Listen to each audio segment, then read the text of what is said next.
Good morning.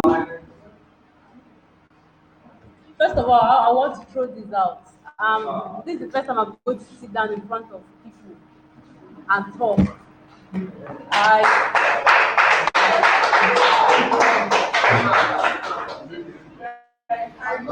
I I always avoid it, but then I think I'm stuck with this today. Anyway, anyways, good morning once more. And this occasion presented by me, Olachi and the topic is the basis of A plus. Yes, A plus. What is A plus? What is A plus? A plus is an entry level computer certificate for technicians. It was developed by Computing Technology Industry Association, known as COPTIA. COPTIA is a large trade group that certifies individuals for knowledge about competence in installing, maintaining, customizing, and operating personal computers. Now, A plus is particularly a certification course. And now, for you to be certified in A plus, you have two examinations you have to write. One is the COPTIA 220 and COP 220 901 and COPTIA 220 902. But for this slide, I'll be concentrating on COPTIA 220 901 and the domains that will be covered or that will be covered by this particular part of the course is hardware, networking, mobile devices, hardware and networking troubleshooting, then cloud computing and virtualization. Why do I need to be A plus certified?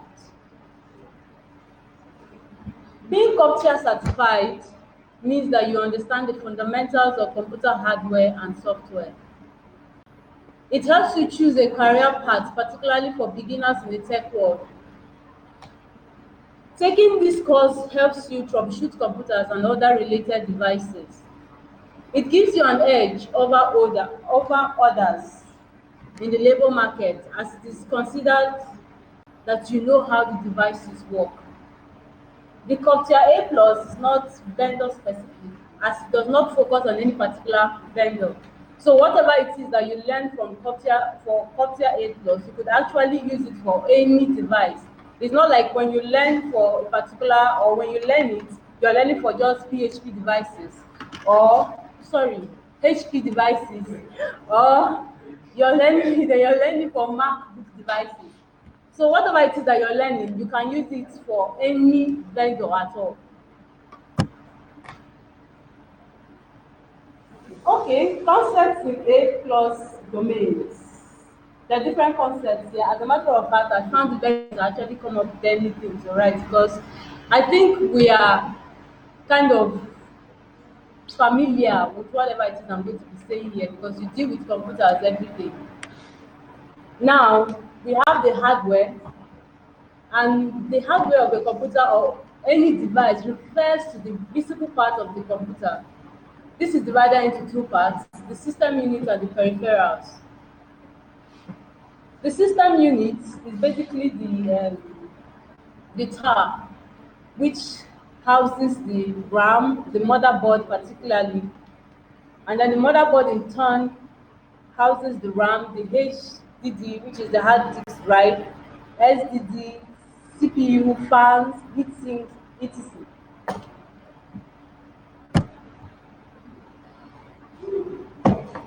Now, this is a picture of both the motherboard and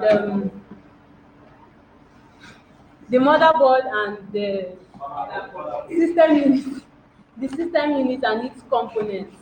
Now you can see we have the system fan, the floppy disks, the heatsink, the power supply, the CPU, the RAM sticks. They are all inside the system unit, and then some of them are mounted on the motherboard, as you can see here. Now, the motherboard, we have the CPU slots, we have the extension slots, we have the PCI slots, and ports, different ports, which we use to connect our peripherals. Now, peripherals, computer peripherals are devices which add functionality to the computer. You can't just have the system in it and then it works, or it gives you exactly what you want. So the peripherals basically comprise of the input and the output devices, which include the monitors, the scanners, the keyboard, mouse, etc. Now, I'm going to be talking about cloud computing. I did prepare a lot of slides about cloud computing. Now, cloud computing is a concept for the practice of using a network of remote servers hosted on the internet to store, manage, and process data rather than a local server or personal computer. Now, when we hear cloud computing or cloud, I remember going for an interview where they asked me what was the cloud. And at a particular time, I was stuck because I knew that cloud computing had to do with servers. But I didn't know how particularly to explain to them that the servers are not supposed to be here. I'm not supposed to be seeing the servers. Now, we have like a company like Beacon Dev Center. We could actually have a server here. Now, this is called the on